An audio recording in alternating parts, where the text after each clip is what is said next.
What is up, people?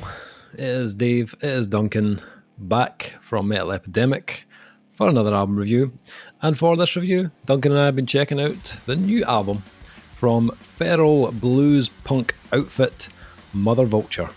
The band's new album, Mother Knows Best, is out November 25th on Lockdown Records. Feral blues punk outfit Mother Vulture are fresh off the back of a raging UK summer festival run with appearances at Arctangent, Bloodstock, Leopalooza and Steelhouse, turning heads and sparking conversations. The next question on everybody's lips after "Who the fuck are these nut jobs?" is, where can I hear more? Well, their debut album, Mother Knows Best, is where, ladies and gents. This debut album was recorded at... Almost sounds like that press statement was setting up a question. I already had the answer for it. It really did. It really did. Recorded at Cube Recording, produced by Mother Vulture, engineered, mixed and co-produced by Ross, the sound guy, at mastered by Star Delta Mastering. I'd never heard of these guys before. But UK band, debut album, and then press release said blues punk, which had me kind of intrigued. So I thought let's give this a wee shot. Let's see how this goes. We'll take a bit of a punt on this one without really knowing much at all about the band, and really this can be kind of easily summed up in one word, which is energy, Duncan. This is pure, unbridled energy from. Could we say that Red Bull no longer gives you wings as Mother Vulture? Mother Vulture gives you wings. Now we want to stress that we are not trying to infringe copyright here. We're doing it for humour. So don't strike us down, internet.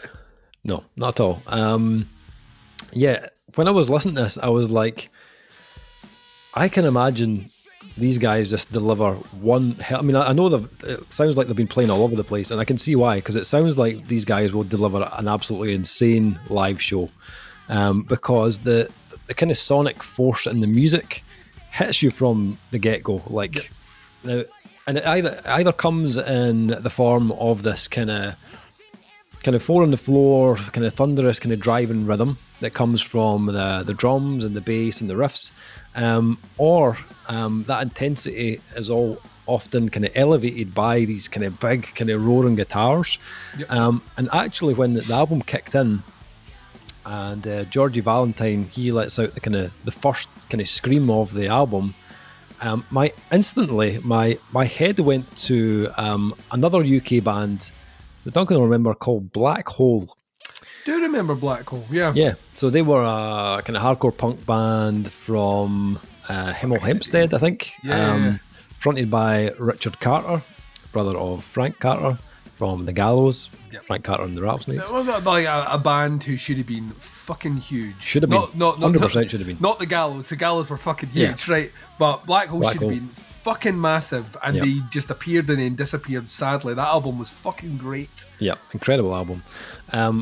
When the new album from Mother Vulture kicked in, I thought it had that same kind of fuck you attitude, same intensity, same conviction, and I was kind of in as soon as that first track kicked in. As I said, there's a bit of a kind of Black Hole feel about it. Also picking up little vibes of Turbowolf, Haggard Cat a little bit. There's a weird kind of Muse thing that keeps happening as well when I'm listening to the album. Yeah. And I don't know whether it might be vocally, it might be in the guitar tone, possibly. I think it's the thickness of the bass. Oh, right, okay. You know, we the Muse bass sounds fucking huge. Disproportionately huge, to the sound. Yes. I think there's a bit of that. The bass sits so good in the mix in this. Yeah. Yeah, I kept hearing a bit of Muse somewhere in the album, and that the kind of driving force of the big riffs, the stomping drums, it kind of it kind of takes over your neck, and you just feel like your head just constantly nods right through the album. It's very difficult not to be pulled into this one. The overall feel is very kind of infectious, and although like it's got a very kind of modern feel to the style and the production, there's a kind of whiff of something old school in there at times as well. Some of the riffs have got a more modernized 70s rock kind of streak to them, and it gives it this kind of cool mix of rhythms, and also it gives it a little bit more kind of breathing room at times as well.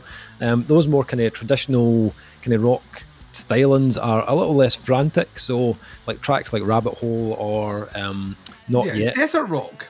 Yeah, there's a bit of exactly what it is. Yeah. They're 2 steps away with a slightly cleaner sound here. They are 2 steps away from playing Queens of the Stone Age riffs. It's so much in the same ballpark, but just like nastier, like so much snarlier. Yeah. And once again, it shouldn't work as good as it does. Yeah, it's those kind of like Rabbit Hole tracks or Not Yet, they still, they have the kind of the big energy, but they kind of take the place of the kind of like the ballads of the album, but they're not ballads, to be clear, but they feel like the moments of the album where they just kind of pull back ever so slightly. Musically, I think this is great. It has all the kind of traits that you'd want on a big kind of hooky, punk-infused kind of rock album. I think vocally, Georgie has a range that sits more in the kind of top end of the scale. So it took me a few tracks to fully kind of acclimatized to it. Yeah, at the end of the first song, I was like, is it a guy or is it a woman? Like, because once again, I don't read the press statement. Well, funnily enough, I kind of had the same kind of thoughts, because I was like, when you hear Greta Van Fleet for the first time and you're yes, is that a guy or is that a similar idea with this? There's a tone and a range that's just not like male singers don't tend to gravitate to. Absolutely, yeah. With ease. But he sits so comfortably in that. But by the second song, I was like, all right, I'd like the gender questions out the window now. Not that makes a difference, but it was one of those ones where I was like, oh, cool, wow, what the fuck? Yeah, I wasn't expecting that. Yeah. But yeah, I was like yourself. Once I got used to it, I actually really liked it, and I think it suits the style. He doesn't sit there for the whole album either. No. He does have other levels that he can go to. He's actually got a really kind of nice mid-range. He's got a great mid-range. And then he has this kind of ridiculously savage kind of screaming tone as well, which he occasionally drops in for a bit more impact. And I kind of like that, the fact that he wasn't afraid to just kind of let it rip every now and again, because it is quite a marketable sound that they have at the end of the day, but I think that kind of step into something a bit more kind of vicious at times it'll probably pull in other fans that maybe don't usually listen to that more kind of like commercial side of rock or metal. It's a very easy listen. Like I played this a good 4 or 5 times, and it fits a very kind of certain mood for me. Not something that you have to really overthink. It's fairly conventional in its structure and arrangements. Most of the tracks are written around a really good kind of vocal hook, but it's also got some really kind of tasty riffs thrown in there for good measure. Nothing that I haven't heard done before. I wouldn't say it's necessarily pushing the envelope, but I think it's actually done very well. I think there's a few tracks that maybe didn't hit as potently as some of the others, but I think that's because the choruses on tracks like Monster Crunch or Rabbit Hole or Big Bad are so strong that they really stand out. I also like how they brought in the interlude on the penultimate track of the album. Now, depending on style, I'm usually against having something like that so late in the album. I may have mentioned it on a few reviews, because you often find that you need that kind of breather earlier on in the album. It's an anchor if you put it right before the last song. Any momentum you've got going at that last song is nulled by an interlude track. True. However, I didn't actually feel like the interlude should have been in the middle of this album.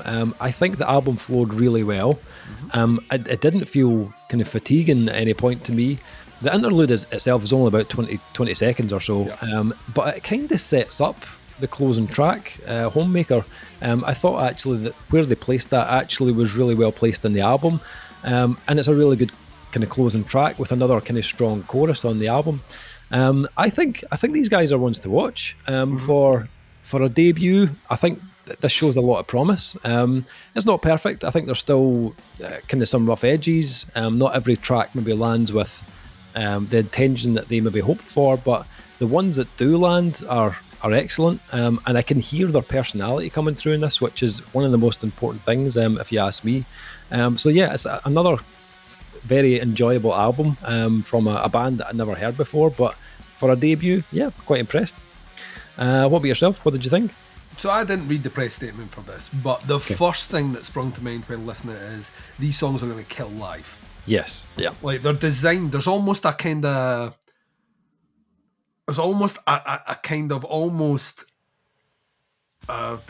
like a weight held down on the songs a little bit in parts where I feel like that. Oh, this live is where everything just goes fucking anarchy, and it's very difficult to capture that on an album.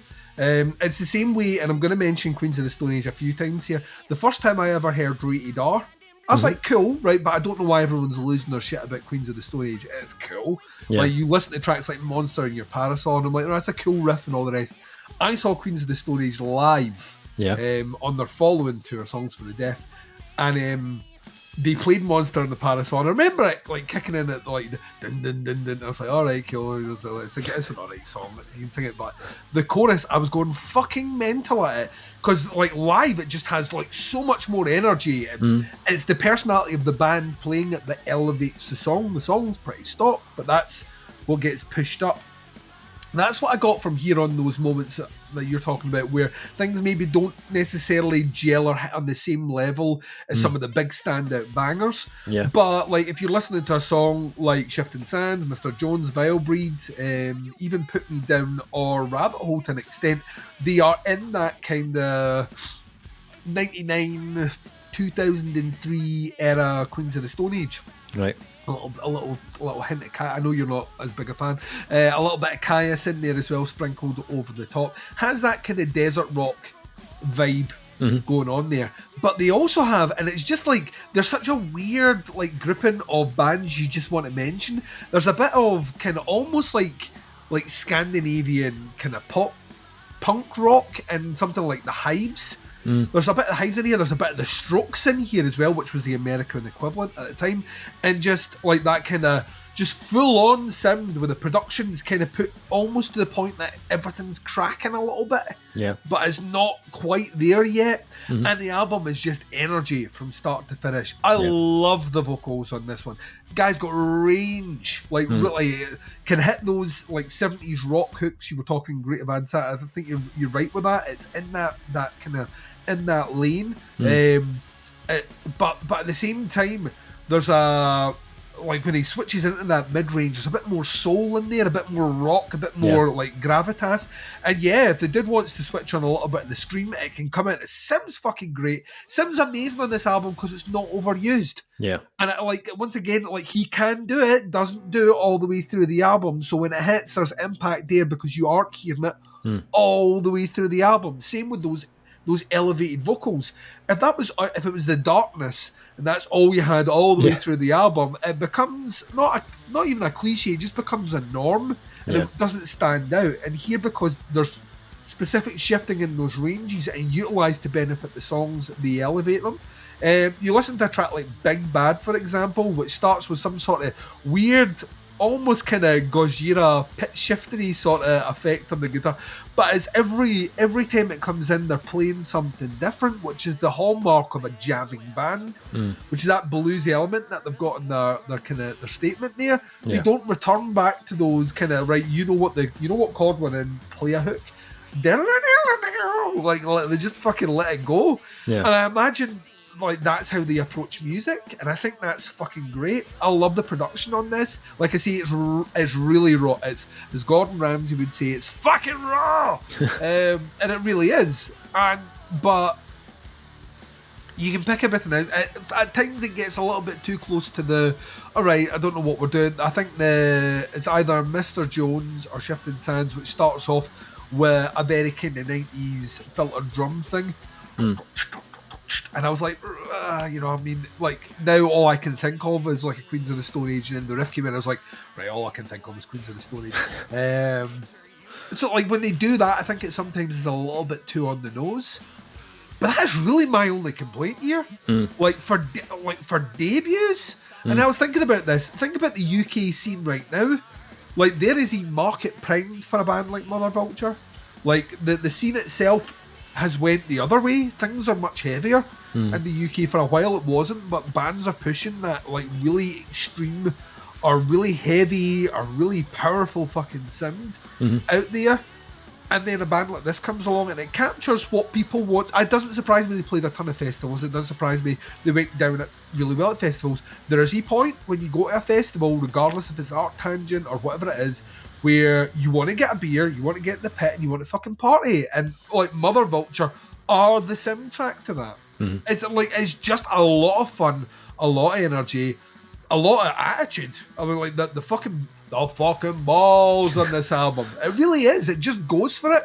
And not everything works. I think there's maybe 2-3 tracks in here that I would deem as being a bit more fillery than necessarily like tightly required on the album.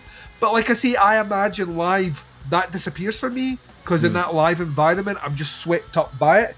Maybe just doesn't translate as powerful on the recording. But this album has one of the greatest gifts a listener could ever want. 36 minutes long. You know what I mean? You're just over half an hour and you have done this album, and then you can do it again and do it again. And that's what this needs to be. An album like this should not be 45 minutes. An album like this should sit at that 30-35 minute range. Get in, get out, and leave you wanting more. I'm with you. I think like you need to be like watching this band closely.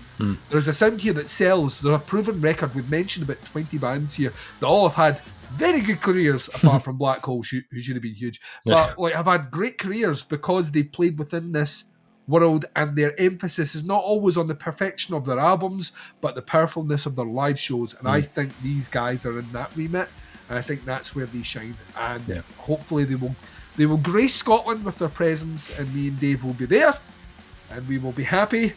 We'll not be in the pit because we're too old. We'll probably be sitting on the back because the knees aren't great, but we'll be tapping our toes to the music. We will. Indeed.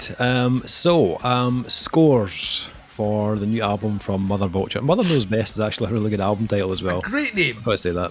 Good album title. Scores for this album. As I said, I think these guys have got a huge ton of potential. I think the album has some really, really good moments. There's a handful of really kind of big bangers. Kind of brought down a little bit by a few not so kind of memorable tracks. But as you said, that might translate better into the kind of the live setting. But great energy. Ripping production, and I'd happily pay to go and see these guys live. Definitely on my radar. I would go 3.5 on this one from Mother Vulture. Duncan, what are you thinking? I'm going marginally higher. I'm going 4. I'd like this one is a great album. I genuinely have like bimsed around listening to this since it came in.